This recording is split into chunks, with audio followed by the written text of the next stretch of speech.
இயேசுவில் பிரியமானவர்களே, லியோந்தர் இன்று தனது 11வது பிறந்த நாளை கொண்டாடுகின்றார். இறைவன் இக்குழந்தையை நிறைவாய் ஆசிர்வதிக்க நல்ல எதிர்காலத்தை கொடுக்க இத்திருப்பலியிலே சிறப்பாக ஜெபிப்போம். லிகோ ரவேல் இன்று தனது 87வது பிறந்த நாளை கொண்டாடுகின்றார். கடவுள் இவருக்கு நல்ல உடல் உள்ள சுகத்தை கொடுத்து இன்னும் வழிநடத்த இந்த திருப்பலியிலே ஜெபிப்போம். மேலும் மரித்த டி ஆரோக்கியசாமி, கிறிஸ்டினா ஏ பிச்சை இவர்களுடைய ஆன்மாக்கள் இறைவனில் நித்திய இளைப்பாறுதல் அடைய இத்திருப்பலியிலே நாம் சிறப்பாக ஜெபிப்போம். மூவொரு கடவுளின் திருப்பெயரால் இத்திருப்பலியை நாம் துவங்குவோம். தந்தை, மகன், தூய ஆவியாரின் பெயராலே.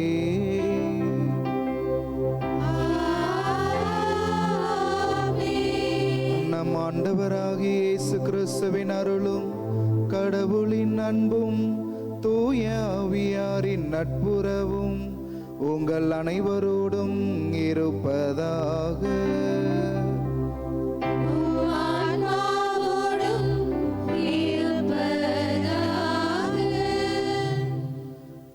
அன்புக்குரியவர்களே, இந்த திருப்பலி என்கிற இந்த தூய மறை நிகழ்விலே தகுதியான உள்ளத்தோடு நாம் பங்கு பெற நாம் செய்த எல்லா குற்றங்கள் குறைகளுக்காக மனம் வருந்தி இறைவனிடம் மன்னிப்பை வேண்டுவோம்.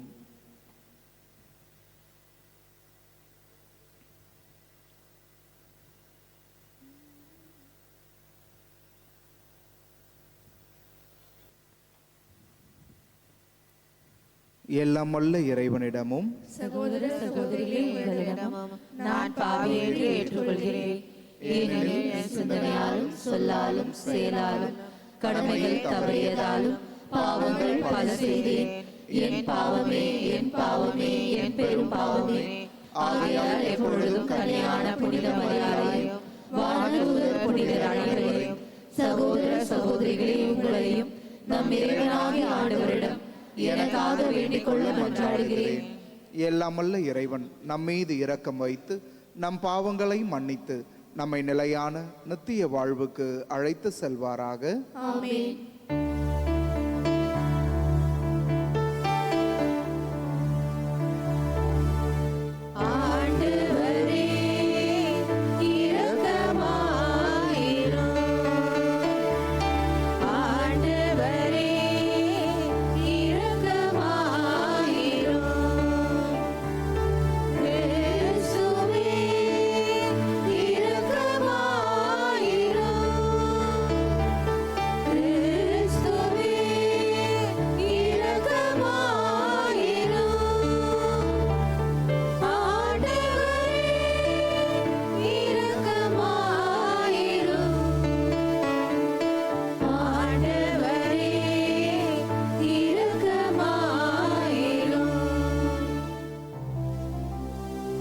மன்றாடுவோமாக. எல்லாம் வல்ல இறைவா, நாங்கள் உம்மிடம் மன்றாடுவதை எங்களுக்கு கனிவாய் அளித்தருள உம்மை வேண்டுகின்றோ. விண்மீனின் வழிகாட்டுதலால் அறிவிக்கப்பட்ட இவ்வுலகின் மீட்பரின் பிறப்பு எங்கள் மனங்களுக்கு என்றும் வெளிப்படுத்தப்பட்டு பயன் அளிப்பதாக. உம்மோடு தூய ஆவியாரின் ஒன்றிப்பில் இறைவனாய் என்றென்றும் வாழ்ந்து ஆட்சி செய்கின்ற அவர் வழியாகவே உம்மை மன்றாடுகின்றோ.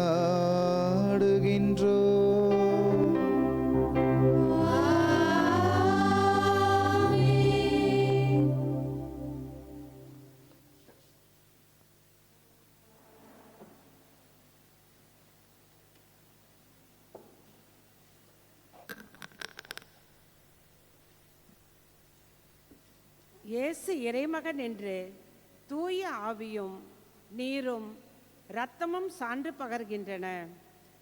திருத்தூதர் யோவான் எழுதிய முதல் திருமுகத்திலிருந்து வாசகம். அதிகாரம் 5, இறை வசனங்கள் 5 முதல் 13 முடிய. அன்பார்ந்தவர்களே, இயேசு இறைமகன் என்று நம்புவோரை தவிர உலகை வெல்வோர் யார்? நீராலும் இரத்தத்தாலும் வந்தவர் இயேசு கிறிஸ்து. அவர் நீரால் மட்டுமல்ல, நீராலும் இரத்தத்தாலும் வந்தவர் என தூய ஆவியார் சான்று பகர்கிறார். தூய ஆவியாரே உண்மை. எனவே சான்று அளிப்பவை 3 இருக்கின்றன. தூய ஆவியும் நீரும் இரத்தமுமே அவை. இம்மூன்றும் ஒரே நோக்கம் கொண்டவை. மனிதர் தரும் சான்றை நாம் ஏற்றுக்கொள்கிறோமே, கடவுள் தரும் சான்று அதைவிட மேலானது அன்றோ? கடவுள் தம் மகனுக்கு சான்று பகர்ந்துள்ளார். இறைமகன் மீது நம்பிக்கை கொண்டுள்ளோர் இச்சான்றை தம்முள் கொண்டிருக்கின்றனர். ஆனால் கடவுள் மீது நம்பிக்கை கொள்ளாதோர் அவரை பொய்யராக்குகின்றனர். ஏனெனில் தம் மகனை குறித்து அவர் அளித்த சான்றை அவர்கள் நம்பவில்லை. கடவுள் நமக்கு நிலைவாழ்வை அளித்துள்ளார். இந்த வாழ்வு அவர் மகனிடம் இருக்கின்றது. இதுவே அச்சான்று. இறைமகனை கொண்டிருப்போர் வாழ்வை கொண்டுள்ளனர். அவரை கொண்டிராதோர் வாழ்வை கொண்டிரார்.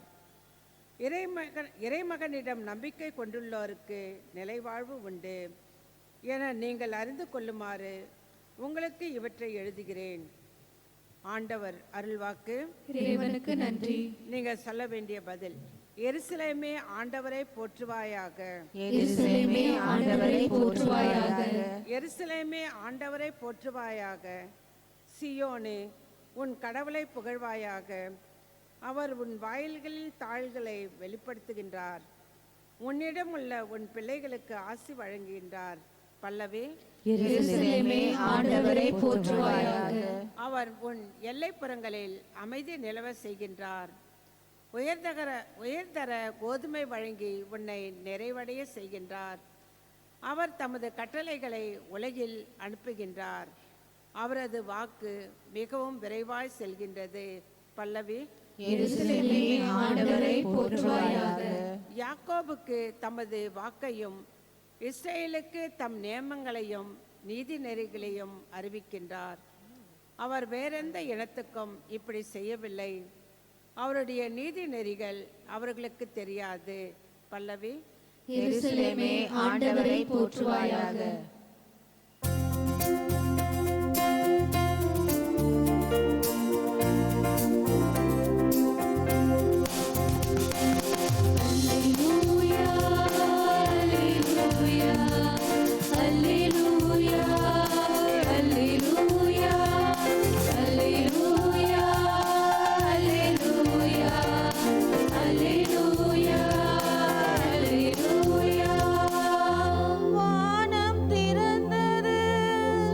தந்தையின் குரலொலி கேட்டது.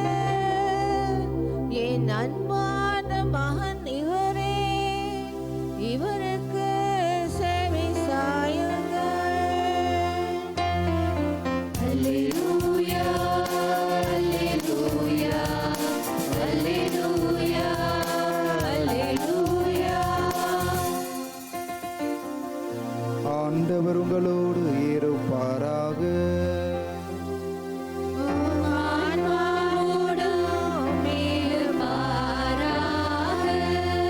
லூக்கா எழுதிய தூய நற்செய்தியிலிருந்து வாசகம். ஆண்டவரே,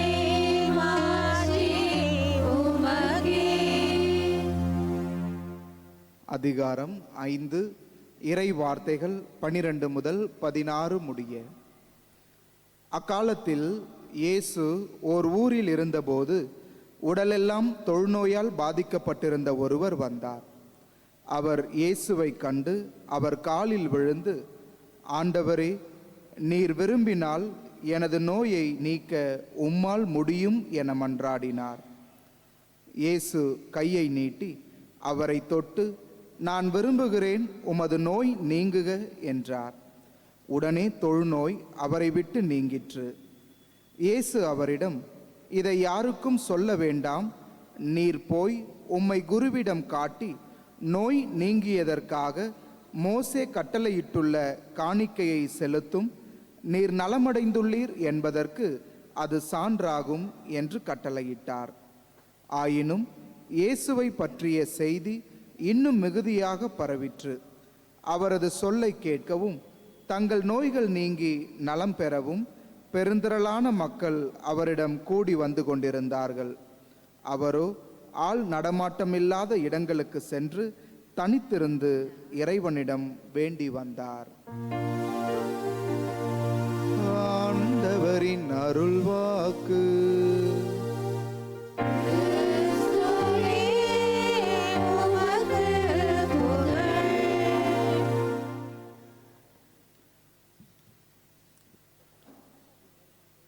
இறையேசுவில் பிரியமானவர்களே, ஒரு குருவும் சீடர்களும் ஆற்றங்கரை ஓரமாக நடந்து போயிட்டு இருந்தாங்க.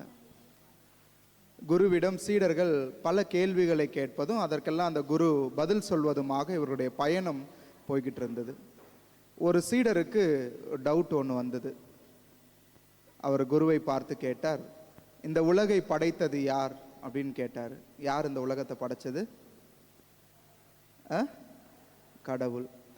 இந்த உலகில் இருக்கிற மக்களை எல்லாம் படைத்தது யார் அப்படின்னு சொல்லி அடுத்த கேள்வி கேட்டான். குரு என்ன சொல்லியிருப்பாரு? கடவுள் தான் படைச்சாரு. கடவுளுக்கு எல்லாம் தெரியுமா தெரியாதா?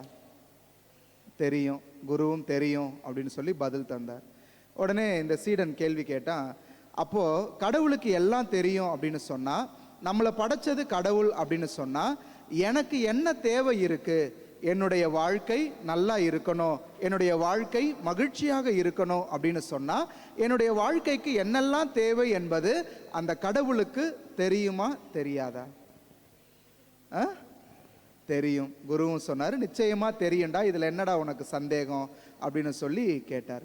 அப்போ அந்த சீடன் கேட்டா, அப்புறம் ஏன் என்னை ஜெபிக்க சொல்றீங்க? எனக்கு தேவையெல்லாம் அந்த கடவுளுக்கு என்னன்னு தெரியும்னு சொன்னா, அப்புறம் நான் ஏன் ஜெபிக்கணும்? நான் ஜெபிச்சாதான் கடவுள் எனக்கு தேவையானதெல்லாம் கொடுப்பாரா அப்படின்னு சொல்லி அந்த குரு கிட்ட வாதம் பண்ண ஆரம்பிச்சான். குரு என்னென்னவோ பதில் சொல்லி பார்த்தாரு. இந்த சீடன் கேட்கல. இவங்க போய்கிட்டு இருந்தது ஒரு ஆத்தங்கரை ஓரம். போயிட்டு இருக்கும் பொழுது குரு கொஞ்சம் லைட்டா அந்த சீடனை தள்ளி விட்டாரு. பையன் போய் தண்ணிக்குள்ள விழுந்துட்டான். விழுந்த உடனே என்ன கத்தியிருப்பான்? காப்பாத்துங்க காப்பாத்துங்க காப்பாத்துங்க அப்படின்னு சொல்லி கத்த ஆரம்பிச்சான். உடனே குருவும் மற்ற சீடர்களும் சேர்ந்து ஒரு கயிறை போட்டு அவனை வெளியில தூக்கி எடுத்துட்டாங்க.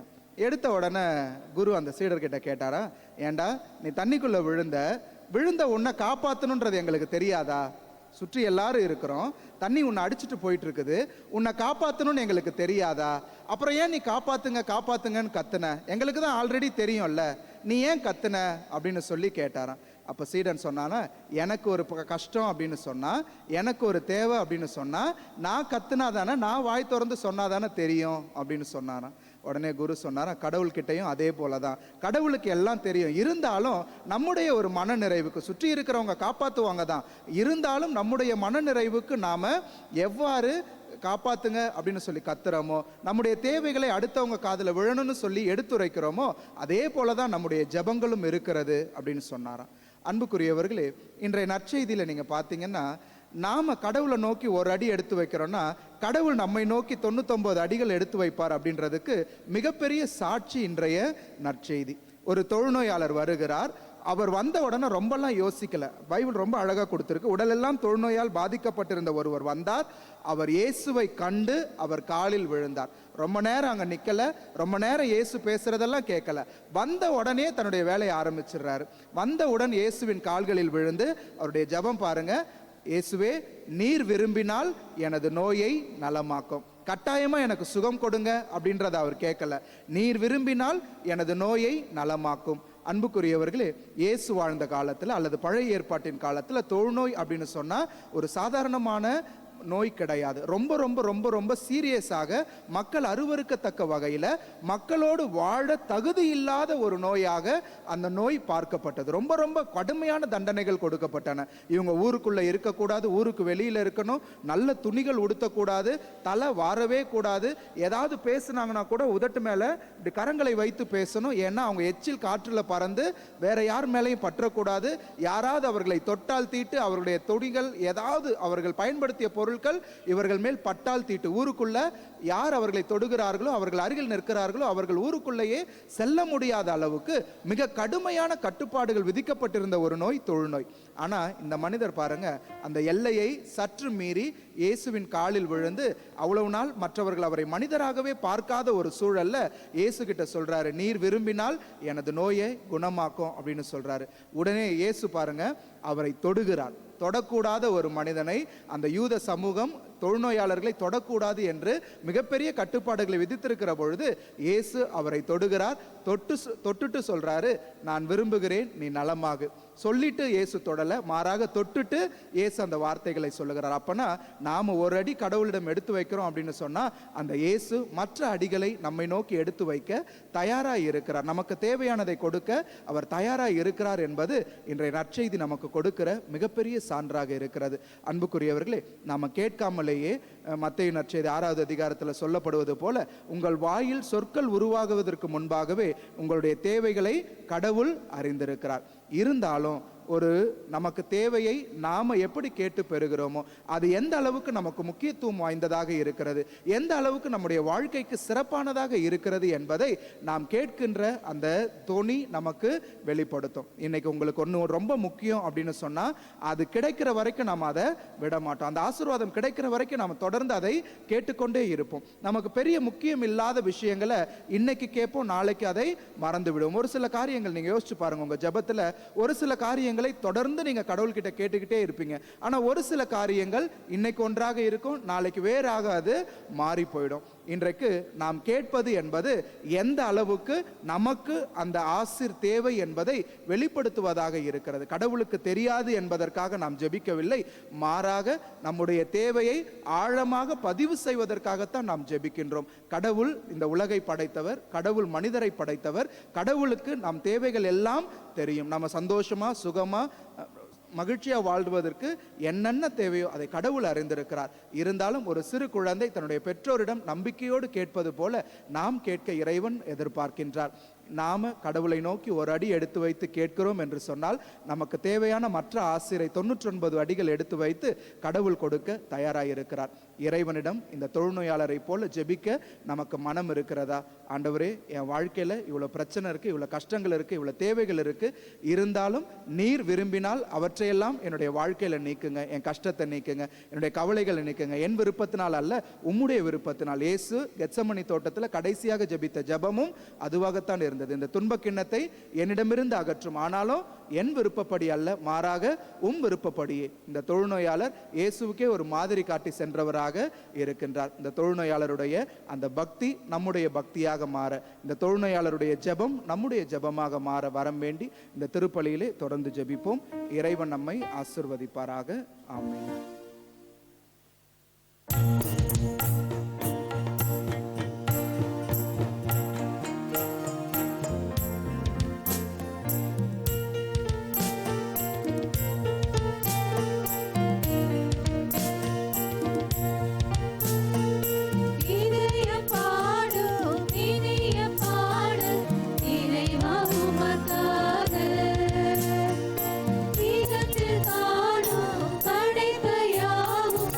இறைவா என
அன்புமிக்க சகோதர சகோதரிகளே, என்னுடையதும் உங்களுடையதுமான இப்பலி எல்லாமல்ல தந்தையாகி இறைவனுக்கு ஏற்றதாகும்படி மன்றாடுவோம். ஆண்டவர் தமது பேரின் புகழ்ச்சிக்காகவும் ஆட்சிக்காகவும் நமது நன்மைக்காகவும் புனித திரவை அனைத்து நலனுக்காகவும் உமது கையிலிருந்து பலியை ஏற்றுக்கொள்வாராக. ஆண்டவரே, மக்களின் காணிக்கைகளை கனிவுடன் ஏற்றருள உம்மை வேண்டுகின்றோ. அதனால் நம்பிக்கையோடும் பக்தியோடும் அவர்கள் எவற்றை அறிக்கையிடுகின்றார்களோ அவற்றை விண்ணக அருளடையாளங்களால் பெற்றுக்கொள்வார்களாக. எங்கள் ஆண்டவராகிய கிறிஸ்து வழியாக உம்மை மன்றாடுகின்றோ.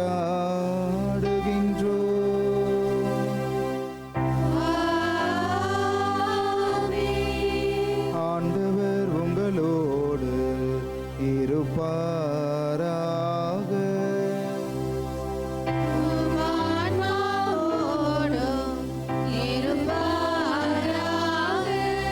இதயங்களை மேலே எழுப்புங்கள்.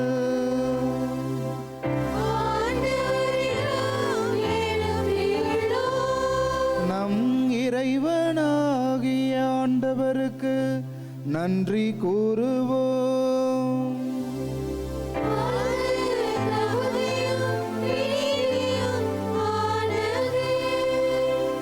ஆண்டவரே, தூயவரான தந்தையே, என்றுமுள்ள எல்லாமல்ல இறைவா, எந்நாளும் எவ்விடத்திலும் நாங்கள் உமக்கு நன்றி செலுத்துவது மெய்யாகவே தகுதியும் நீதியுமாகும், எங்கள் கடமையும் மீட்புக்கு உரிய செயலுமாகும்.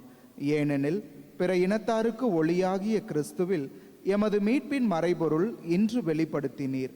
சாவுக்கு உரிய எங்களது மனித தன்மையில் அவர் தோன்றிய போது அவருக்கு உரிய சாகா தன்மையின் மாட்சியால் எங்களை புதுப்பித்தீர். ஆகவே வானதூதர் முதன்மை வானதூதரோடும் அரியணையில் அமர்வோர் தலைமை தாங்குவோரோடும் வான்படைகளின் அணிகள் அனைத்தோடும் சேர்ந்து நாங்கள் உமது மாட்சியை புகழ்ந்து பாடி முடிவின்றி சொல்வதாவது: தூயவர் தூயவர் தூயவர், வான்படைகளின் கடவுளாம் ஆண்டவர். விண்ணகமும் மண்ணகமும் உமது மாட்சியால் நிறைந்துள்ளன. உன்னதங்களிலே ஓசன்னா. ஆண்டவர் பெயரால் வருகிறவர் ஆசி பெற்றவர். உன்னதங்களிலே ஓசன்னா.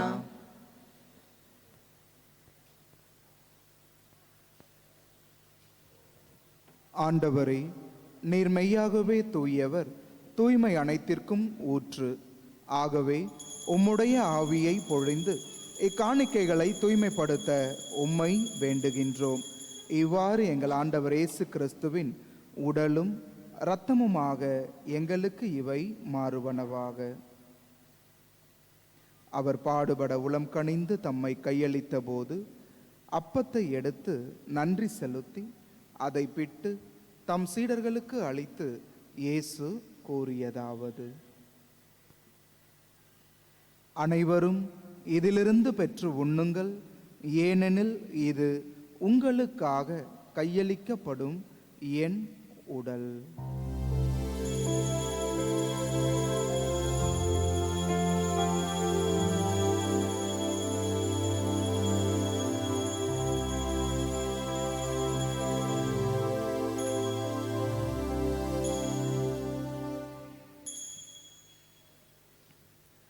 அவ்வண்ணமே இரவு விருந்தை அருந்திய பின் கிண்ணத்தையும் எடுத்து மீண்டும் உமக்கு நன்றி கூறி தம் சீடர்களுக்கு அளித்து இயேசு கூறியதாவது: அனைவரும் இதிலிருந்து பெற்று பருகுங்கள், ஏனெனில் இது புதிய நிலையான உடன்படிக்கைக்கு உரிய என் இரத்தத்தின் கிண்ணம். இது பாவ மன்னிப்புக்கென்று உங்களுக்காகவும் பலருக்காகவும் சிந்தப்படும். இதை என் நினைவாக செய்யுங்கள்.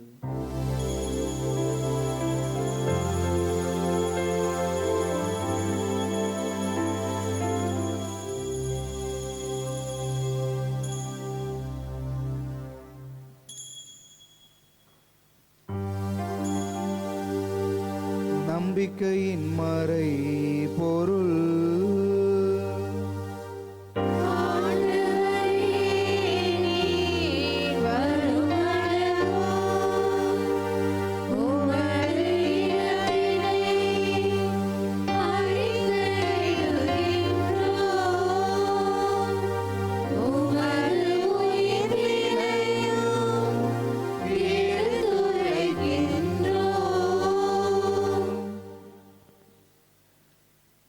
ஆகவே ஆண்டவரே, நாங்கள் கிறிஸ்துவின் இறப்பினையும் உயிர்ப்பினையும் நினைவு கூர்ந்து வாழ்வு தரும் அப்பத்தையும் மீட்பு அளிக்கும் கிண்ணத்தையும் உமக்கு ஒப்புக் கொடுக்கின்றோம்.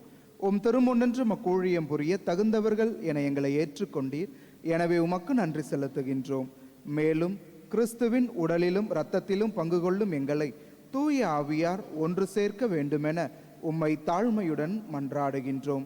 ஆண்டவரே, உலகெங்கும் பரவியிருக்கும் அது திரு அவையை நினைவு கூர்ந்தருளும்.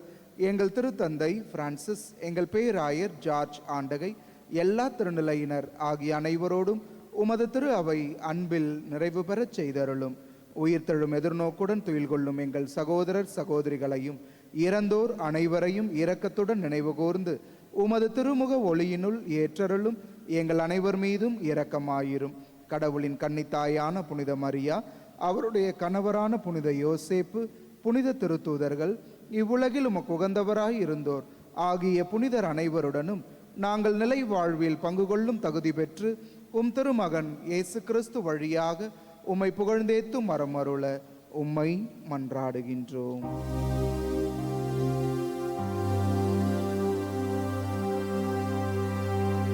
இவர் வழியாக இவரோடு இவரில் எல்லாம் வல்ல இறைவனாகிய தந்தையே,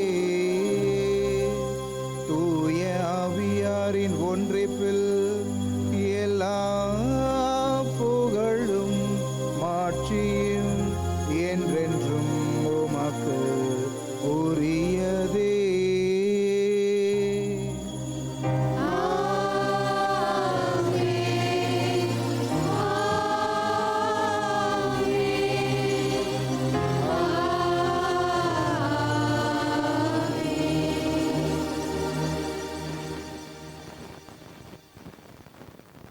நம் ஆண்டவர் இயேசு நமக்கு கற்றுக் கொடுத்த ஜெபத்தை கரங்களை விரித்து நாம் அனைவரும் சேர்ந்து ஜெபிப்போம். விண்ணுலகில் இருக்கிற எங்கள் தந்தையே, உமது பெயர் தூயது என போற்ற பெறுக. உமது ஆட்சி வருக. உமது திருவுளம் விண்ணுலகில் நிறைவேறுவது போல மண்ணுலகிலும் நிறைவேறுக. எங்கள் அன்றாட உணவை இன்று எங்களுக்கு தாரும். எங்களுக்கு எதிராக குற்றம் செய்வோரை நாங்கள் மன்னிப்பது போல எங்கள் குற்றங்களை மன்னியும். எங்களை சோதனைக்கு உட்படுத்தாதேயும், தீமையிலிருந்து எங்களை விடுவித்தருளும். ஆண்டவரே, தீமை அனைத்திலுமிருந்து எங்களை விடுவித்து எங்கள் வாழ்நாளில் அமைதியை கனிவுடன் அருள உம்மை மன்றாடுகின்றோம். உமது இரக்கத்தின் உதவியால் நாங்கள் பாவத்திலிருந்து எப்போதும் விடுதலை பெற்று யாதொரு கலக்கமுமின்றி நலமாயிருப்போமாக. நாங்கள் எதிர்நோக்கி இருக்கும் பேரின்பத்திற்காகவும் எம் மீட்பராகிய இயேசு கிறிஸ்துவின் வருகைக்காகவும் மகிழ்ச்சியுடன் காத்திருக்கின்றோம். ஆண்டவரே இயேசு கிறிஸ்துவே, அமைதியை உங்களுக்கு விட்டு செல்லுகிறேன், என் அமைதியை உங்களுக்கு அளிக்கிறேன் என்று உமது திருத்தூதர்களுக்கு மொழிந்தீரே. எங்கள் பாவங்கள் குற்றங்கள் குறைகளை பாராமல் உமது திரு அவையின் நம்பிக்கையை கண்ணோக்கி உமது திருவுளத்திற்கு ஏற்ப எங்களுக்கு அமைதியையும் ஒற்றுமையையும் அளித்தருள்வீராக. என்றென்றும் வாழ்ந்து ஆட்சி செய்கின்றவர் நீரே. ஆண்டவருடைய அமைதி உங்களோடு என்றும் இருப்பதாக. இறைவன் நமக்கு தருகிற நிறைவான அமைதியை நம் அருகில் இருப்போரோடு பகிர்ந்து கொள்வோம்.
இதோ இறைவனின் செம்மறி, இவரே உலகின் பாவங்களை போக்குகிறவர். இந்த செம்மறி தருகிற அன்பின் விருந்திற்கு அழைக்க பெற்றிருக்கிற நாம் ஒவ்வொருவருமே பேறு பெற்றோர். ஆண்டவரே, நீர் என் இல்லத்தில் எழுந்தருள நான் தகுதியற்றவள். ஆனால் ஒரு வார்த்தை மட்டும் சொல்லியிருந்தும் எனது ஆன்மா நலமடையும். கிறிஸ்துவின் திருவுடலும் திரு ரத்தமும் நம்மை பாதுகாத்து நமக்கு நிலை வாழ்வு அளிப்பதாக. ஆமென். அன்பிற்கினியவர்களே, இது நற்கருணை வழங்கும் நேரம். தகுதியுள்ள கத்தோலிக்க கிறிஸ்தவர்கள் மட்டும் முன்வந்து பெற்றுக்கொள்ளவும். மற்ற மத சபைகளை சார்ந்த சகோதர சகோதரிகள் இருக்கும் இடத்திலேயே அமர்ந்து இறைவனை வேண்டுங்கள். நன்றி. Dear brothers and sisters, now it is time for receiving Holy Communion. We request only the Roman Catholic who have prepared themselves to take part worthily to come and receive the Holy Communion. Others, kindly remain in your place and worship the Lord in silence. Thank you.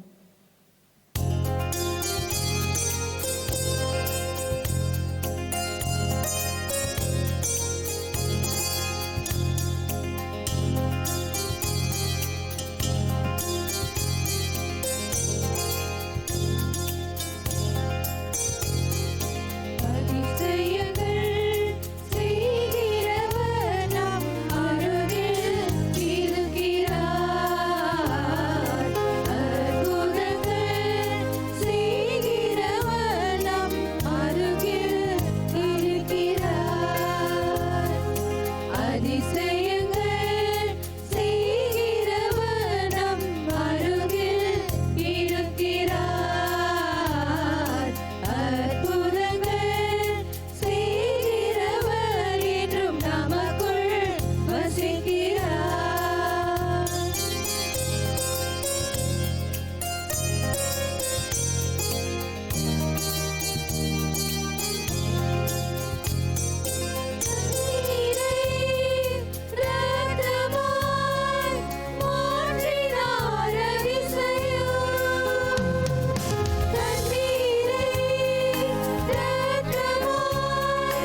இறைவனின் ஆசீர் பெற எழுந்து நிற்போம். நன்றியோடு மன்றாடுவோமாக. எல்லாம் வல்ல இறைவா, எங்களுக்கு அருள் புரிய உம்மை வேண்டுகின்றோ. இப்புனிதமான மறை நிகழ்வுகளின் ஆற்றலால் எங்கள் வாழ்வு என்றும் உறுதி பெறுவதாக. எங்கள் ஆண்டவராகிய கிறிஸ்து வழியாக உம்மை மன்றாடுகின்றோ.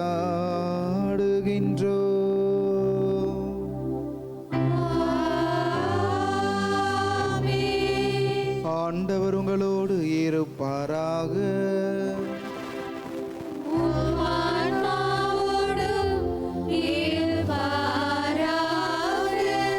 எல்லாம் வல்ல இறைவன் தந்தை, மகன், தூயாவியானவர் நம் ஒவ்வொருவரையும் நிறைவாய் ஆசீர்வதிப்பாராக.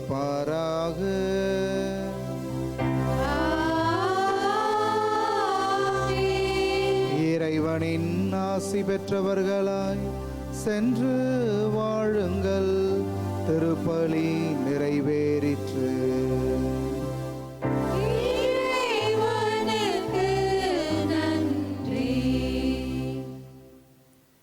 புனித அந்தோனியரை நோக்கி ஜெபம்.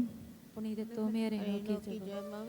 இந்தியாவின் அப்போஸ்தலரே, புனித தோமையாரே, எம் இந்திய நாட்டில் நற்செய்தி அறிவித்து கிறிஸ்துவுக்காக ரத்தம் சிந்தி என் ஆண்டவரே, என் தேவனே என்று விசுவாசத்தை அறிக்கையிட்டவரே, நாங்கள் கிறிஸ்துவின் மேல் ஆழ்ந்த பற்று கொள்ளவும் அவரை ஆவலோடு பின்பற்றி அவரது சாட்சிகளாக வாழவும் சக்தியை பெற்றுத்தாரும். இங்கு கூடியிருப்போர் அனைவரின் தேவைகளும் நிறைவேற மன்றாடும் எங்கள் பாதுகாவலரான புனித தோமையாரே, எங்களுக்காக வேண்டிக் கொள்ளும். ஆமென். இயேசுவின் திரு இருதயத்திற்கு நம் குடும்பங்களை ஒப்புக் கொடுக்கும் ஜெபம். ஓ இயேசுவின் திரு இருதயமே, இன்று எங்கள் குடும்பத்தை உமக்கு சொந்தமாக்கிக் கொண்டு உமது அன்பின் இருப்பிடமாக தெரிந்து கொண்டீர். இக்குடும்பத்தின் மீது உமது இரக்கமிகுந்த அன்பை பொழிந்ததற்காக உமக்கு நன்றி செலுத்துகிறோம். இன்று முதல் நீரே எங்கள் குடும்பத்தின் அரசராகவும் தலைவராகவும் உற்ற நண்பராகவும் இருப்பீராக. உமது அன்பின் பராமரிப்பால் எங்களை காப்பாற்றி வழிநடத்தியருளும். இக்குடும்பத்தால் உமக்கு மகிழ்ச்சியும் ஆறுதலும் உண்டாவதாக. நாங்கள் அனைவரும் அனைத்திலும் உமது மறையுடலாகிய திருச்சபைக்கும் கீழ்ப்படிந்து உமது இதயத்திற்கு ஏற்ற நண்பர்களாக வாழ எங்களுக்கு ஏராளமான அருட்கொடைகளை தாரும். நாங்கள் விசுவாசத்தில் உறுதிப்படவும் நம்பிக்கையில் வளரவும் என்றும் அன்பில் வாழவும் எங்களை ஆசீர்வதித்து அரவணைப்பீராக. மேலும் குடும்ப வாழ்க்கைக்கு தேவையான புண்ணியங்களான தாழ்ச்சி, சாந்தம், பொறுமை முதலிய நற்பண்புகளில் நாங்கள் சிறந்து விளங்கி மன ஒற்றுமையும் சமாதானமும் பெறுவோமாக. நாங்கள் அனைவரும் என்றும் இயேசுவின் திரு இருதயத்தையும் மரியாளின் மாசற்ற இருதயத்தையும் அன்பு செய்து வருவோமாக. ஆமென்.